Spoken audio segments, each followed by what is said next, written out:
ऐसे ही शरीर का धर्म है, यानी कि जो धर्म है शरीर का धर्म है। ये शरीर गलेगा, बूढ़ा होगा, इसमें रोग भी होंगे। 5,68,99,584 रोग हैं। इनमें से कोई भी रोग कभी भी उदय में आ सकता है, कोई भी रोग कभी भी उदय में आ सकता है। तुम्हारा शरीर सर्वांग सुंदर हो सकता है सनत कुमार चक्रवर्ती की तरह से, किंतु यह शरीर कुष्ठ रोगी भी हो सकता है।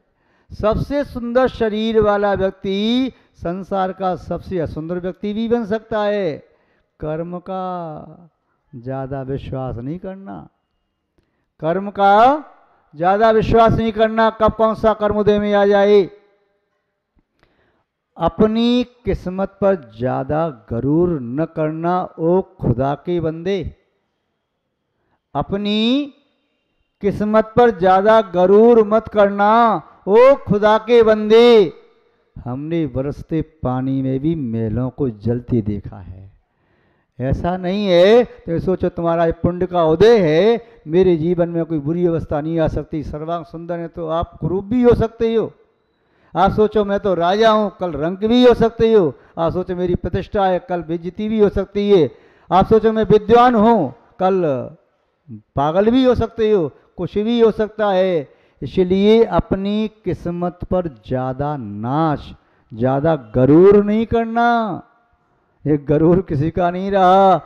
गरूर एक न एक दिन जरूर टूट जाता है, चाहे रावण का हो, चाहे कंस का, चाहे धृतराष्ट्र का हो और चाहे और किसी का। गरूर तो सबका टूट गया। ऐसा कोई गरूर नहीं जो आज तक टूटा ना हो, सब टूट जाते हैं। और ध्यान रखना, तुम जो सबसे आगे हो, नगर के प्रमुख व्यक्ति माने जाते हो, बड़ी व्यक्ति माने जाते हो, पूरा नगर तुम्हारा सम्मान करता है, पूरा जिला तुम्हारा सम्मान करता है, पूरा प्रांत तुम्हारा सम्मान करता है, या पूरा देश भी तुम्हारा सम्मान करता है। तुम देश के प्रथम व्यक्ति, प्रथम नागरिक भी हो सकते हो, किंतु ध्यान रखना जो प्रथम नागरिक है वो अंतिम नागरिक भी हो सकता है। कभी आपने स्कूल में पीटी की, परेड की आपने? परेड में पीटी कराने वाला व्यक्ति एक शब्द बोल दे, पीछे मुड़, क्या होता है? सबसे आगे वाला व्यक्ति सबसे पीछे हो जाता है और सबसे पीछे वाला व्यक्ति सबसे आगे हो जाता है। अपनी किस्मत को रोना नहीं, मैं तो दीनहीन हूँ, क्या करूँ, मेरा क्या हो सकता है, मेरा कोई सहारा नहीं, रक्षक नहीं, पेट भरने के लिए भी नहीं है। किस्मत कब पलटा खाए, जो सबसे पीछे है और सबसे आगे भी आ सकता है, और किस्मत कब पलटा खाए, जो सबसे आगे सबसे पीछे भी हो सकता है। कई बार हम आपको समझाते हैं कि कर्म सिद्धांत जैन दर्शन का बड़ा विचित्र है। जिसकी समझ में एक बार कर्म सिद्धांत आ गया, वह करोड़ों रुपए लेकर के भी, अरबों रुपए लेकर के भी, चक्रवर्ती का वैभव लेकर के भी, सौगंध की विभूति को प्राप्त करके भी देव शास्त्र गुरु की निंदा, अभिनय, अवहेलना नहीं कर सकता। कोई कहे हम तो 100 रुपये दे रहे हैं तो उसकी निंदा करो, गाली दिया उसको, भैया क्षमा करो, ये मेरी बस का नहीं, तुम लेट हो गई मेरे पास आने में। यदि आज से कुछ समय पहले आ जाते तो ऐसा काम मैं कर देता। अब तो मैं अंदर से सुधर गया, अब मुझसे वो काम नहीं हो सकता जो पहले मैं करता था। पहले किया, बहुत किया, सब कुछ किया, बुराई की, निंदा की, अवहेलना की, उपसर्ग भी किए, और अपने पुण्य को पाप में बदला। ऐसी फैक्ट्री लगाई कि अपने पुण्य को पाप में बदलता चला गया। किंतु जब से होश आया है, जब से अंदर में ज्ञान का दीपक जला है, तब से बुद्धि को न जाने क्या हो गया। अब तो ये बुद्धि पाप के कार्य में लगती ही नहीं। अब तो मन वचन काय तीनों पुण्य के कार्य में लग जाते हैं। बस हर क्षण एक ख्याल होता है, कहीं पाप ना हो जाए, कहीं पाप ना हो जाए, कहीं पाप ना हो जाए। नहीं तो पाप का अभिशाप इतना बुरा होता है कि शायद किसी ऋषि मुनि का भी अभिशाप इतना बुरा ना हो। सबसे बड़ा अभिशाप है पाप का अभिशाप। इसलिए पाप से बचो। और जिसके पास पाप नहीं है, पूरी दुनिया भी मिलकर के उसे अभिशप्त कर नहीं सकती, अभिशाप दे नहीं सकती। और पाप है तो पाप के शाप से उसे कोई बचा नहीं सकता, और पाप नहीं है तो उसे कोई शाप लगा नहीं सकता। इसलिए शरीर तो ऐसा ही है भैया, इस शरीर पर ज़्यादा विश्वास नहीं करना। इस शरीर को भक्ष अभक्ष कैसे भी पदार्थ खिलाओ पिलाओ पुष्ट करो, किंतु अंत में ये तो तुम्हें छोड़ करके जाएगा तो जाएगा ही जाएगा, किसी के कहने से रुकने वाला नहीं। ये यदि रोग उदय में आ गया तो शरीर तो गलेगा सड़ेगा, रोग होगा तो होगा ही होगा, किंतु हाँ बुद्धिमानी इसमें है, जब तक ये शरीर नष्ट हो, ये शरीर रूपी ओस की बूंद जब तक नष्ट नहीं हुई है तब तक इसके सही उपयोग कर लो, इसको सफल और सार्थक कर लो। यह ओस की बूंद कमल पत्र पर पड़ी हुई मोती जैसी प्रतिभाषित हो रही है, इसे देख करके आनंद का अनुभव करो, अपने पाप को पुण्य में बदल लो। तो जैसे ही ओस की बूंद की नाई यह शरीर मिलाए हमें, तो जब तक ये ओस की बूंद नष्ट हो उसके पहले कोई पुण्य का कार्य कर लें, कोई धर्म का कार्य कर लें, कोई तपस्या कर लें, व्रत नियम को जीवन में अंगीकार कर लें, कोई उपवास आदि कर लें, जाप लगाएं, तपस्या करें, तीर्थ यात्रा करें, सेवा वैयावत्ती करें, उपकार करें, सहयोग करें, तभी ये सार्थक हो सकता है। चाहे जीवन में योगा करो या मत करो, जीवन में योग की साधना योग करो या मत करो, किंतु जीवन में दूसरों का सहयोग जरूर करो। जो दूसरों का सहयोग करता है उसे शायद योग करने की आवश्यकता नहीं। जीवन में चाहे भोग उपभोग करो या न करो, किंतु वस्तु का सदुपयोग जरूर करो, तुम्हारे लिए भोग उपभोग की कभी कमी आने वाली नहीं है। और जो सदुपयोग नहीं करता है वह सिर्फ भोग और भोग करता है, उसके लिए सदैव कमी कमी कमी ही बनी रहती है। तो आचार्य महोदय कह रहे हैं प्रार्थना व्यथा तदर्थम, उस शरीर के दीर्घ काल की प्रार्थना करना, भगवान ये शरीर दीर्घ काल तक रहे, भगवान ये शरीर नष्ट न हो, ये क्षण भर के लिए शरीर मिला है, 50-100 साल की आयु कोई मायने नहीं रखती, सागर पर्यंत की आयु के सामने कुछ भी नहीं है, एक बूंद भर समय नहीं है, ये नष्ट हो जाएगा। अच्छे काम कर लिए फिर आप देवगति में पहुंच गए, सागर पर्यंत आपको व्यक्ति शरीर मिलेगा, फिर वह भी नष्ट होगा, फिर अगला मिलेगा, वह भी नष्ट होगा, अगला मिलेगा। तो कौन कौन से शरीर के लिए प्रार्थना कर रही हो? प्रार्थना करो कि हमें बार बार शरीर ही नहीं मिले, प्रार्थना करो कि हमें बार बार संसार में जन्म ही नहीं लेना पड़े, तब तो प्रार्थना सफल और सार्थक है। तुम प्रार्थना उसके लिए कर रही हो,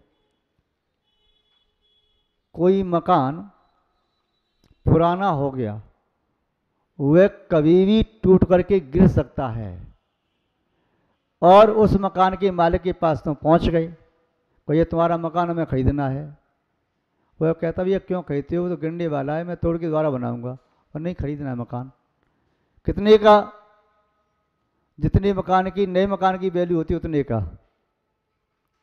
बोले मैं नहीं बेचूंगा, मुझे मालूम मेरा मकान टूट जाएगा, केवल खंडर है, मैं नहीं बेचूंगा। वह दूसरा रिकमेंड सका भैया मुझे मकान यही चाहिए, तो मकान को उससे तुम क्यों ले रही हो? बोले इसमें रहूंगा मैं, ये कभी भी गिर सकता है, भूकंप आया तो सब वह दब जाएगा।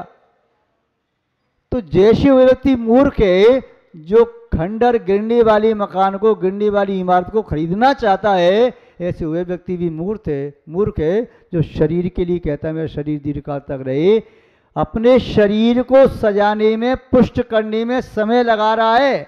सुबह से लेकर के बाथरूम में घुस गया, घंटे भर से पहले नहीं निकलता, लगा रहा है, साबुन लगा रहा है, वह पुनः तेल फुल लगा रहा है, क्रीम पाउडर लगा रहा है, श्रृंगार कर रहा है, उतना 1 घंटे का समय भगवान के अभिषेक में, पूजन में, शांत धारा में लगाए तो तेरा जीवन सार्थक ना हो जाए।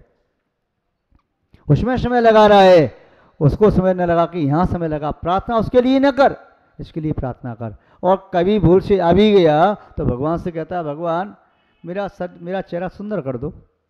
चेहरा तो सुंदर हो गया, किंतु चेहरा सुंदर होने के समय ही आपकी आयु पूरी हो गई तो क्या करोगे? आपने हाथी खरीदा, राजा का हाथी खरीद लिया, किंतु राजा ने शर्त रख दी थी जब तक पूरा पैसा न चुका दोगे तब तक मैं हाथी नहीं दूंगा।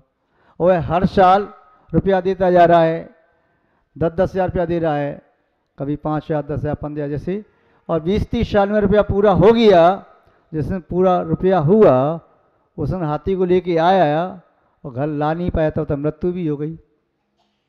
राजा ने कहा था कि हाथी को न खरीद, मैं तो इसी को खरीदूंगा। तो क्या हुआ? ऐसे इस शरीर के लिए अपना पुण्य गंवाना व्यर्थ है, इस शरीर के लिए अपना शरीर समय गंवाना व्यर्थ है।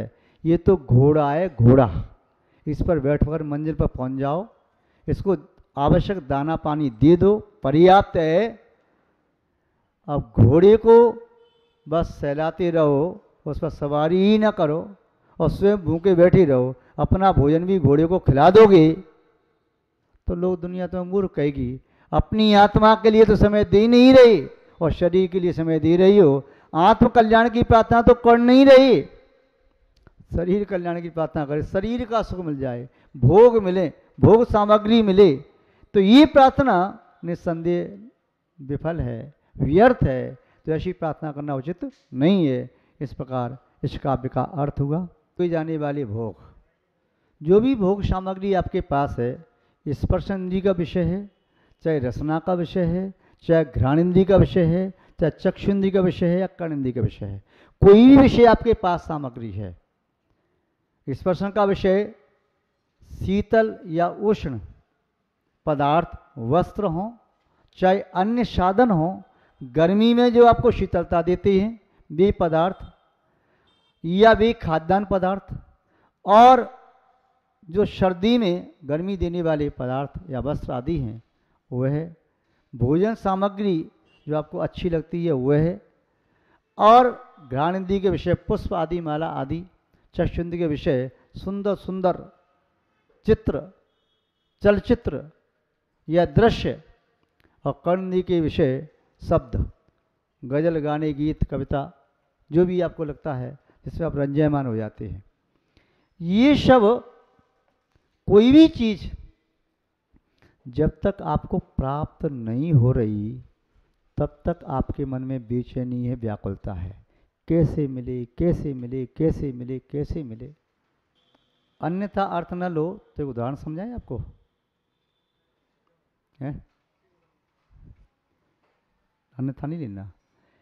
किसी कन्या की सगाई हो गई, दोनों आपस में एक दूसरे को मिलने के लिए व्याकुल हैं।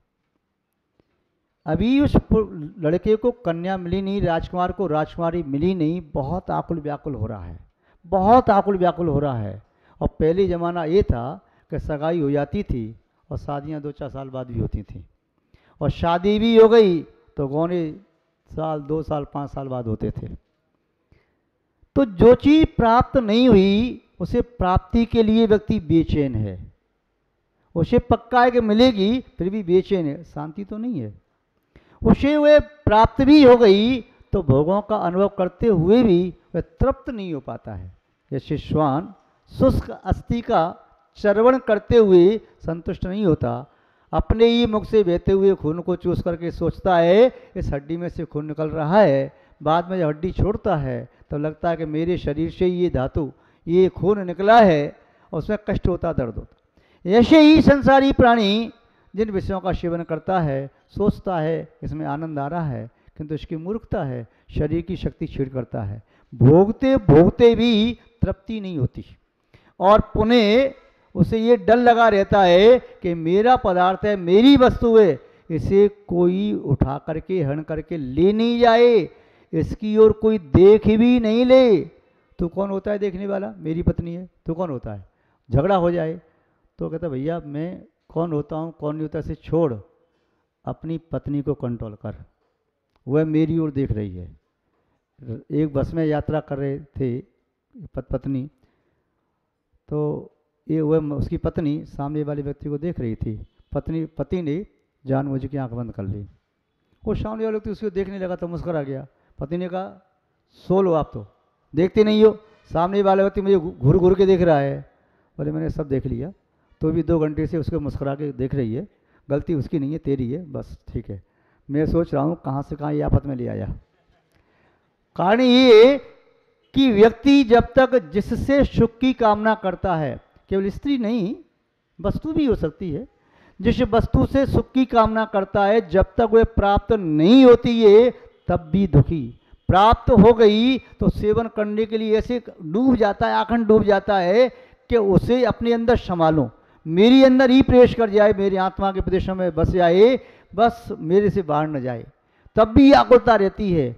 और विषयों के सेवन के उपरांत तब भी तृप्ति नहीं, रक्षा की सुरक्षा की चिंता रहती है, कोई हरण न करे, कोई और ले नहीं जाए, इसका मन न बदल जाए, कहीं और कुछ न हो जाए, किसी की बातों में ना जाए, या कोई वस्तु नष्ट न हो जाए। और जब वियोग होता है तब भी फिर याद आती है, कितनी अच्छी थी वह वस्तु, कितनी अच्छी थी मेरी पत्नी या जीवन साथी, कितना अच्छा था वह। तो ये चीज़ ऐसी है जो प्राप्त न हो तो भी दुख, प्राप्त हो जाए तो भी दुख, और छूटने के वियोग में कि छूट न जाए, छूट न जाए, छूट न जाए तो भी दुख, और छूट गई तो भी दुख। तो ये भोग सामग्री ऐसी है, आरंभ में तापकान, आरंभ में ताप को संताप को देने वाले हैं। प्राप्त अतृप्ति, प्राप्त हो जाएं तो तृप्ति को नहीं देते, जैसे घी डाल करके अग्नि शांत नहीं होती, ऐसे भोगों को भोग करके तृप्ति नहीं मिलती। अतृप्ति प्रतिपादकान, अतृप्ति के प्रतिपादक होते हैं। अंते, और अंत में सुदुस्त्यजान, बड़ी कठिनाई से छोड़े जाते हैं, छूटते नहीं। व्यक्ति कहता है चाहे मेरे प्राण ले ले पर ये वस्तु मैं नहीं दे सकता, चमड़ी चली जाए पर दमड़ी न जाए, मेरे प्राण चले जाएं किंतु मैं जिसे प्राणपन से चाहता हूँ वह मुझसे अलग मत करो। क्योंकि ये दंपत्ति का गणित ऐसा होता है, दो में से एक अलग हो जाता है तो फिर जीरो बचता है, एक नहीं बचता। आपकी गणित की पुस्तक में दो में से एक चला जाता है तो एक बचता है, किंतु दंपति के गणित की पुस्तक में दो में से एक चला जाता है तो जीरो बचता है। अपने अपने गणित अलग अलग होते हैं। एक विद्यार्थी से पूछा अध्यापक ने, तुम्हारे पिताजी ने 10,000 रुपये 2 रुपया सैकड़ा की ब्याज से उधार लिए, एक वर्ष के बाद तुम्हारे पिताजी उसे कितना धन लौटाएंगे? बोले एक भी पैसा नहीं। बोले क्यों? तुझे गणित भी नहीं मालूम? बोले गणित तो मुझे मालूम है, परंतु आपको मेरे पिताजी का मालूम नहीं है। गणित का तो मुझे मालूम है पर आपको मेरे पिताजी का मालूम नहीं है, वे लेकर के कभी किसी का देते नहीं है तो एक पैसा नहीं लौटाएंगे।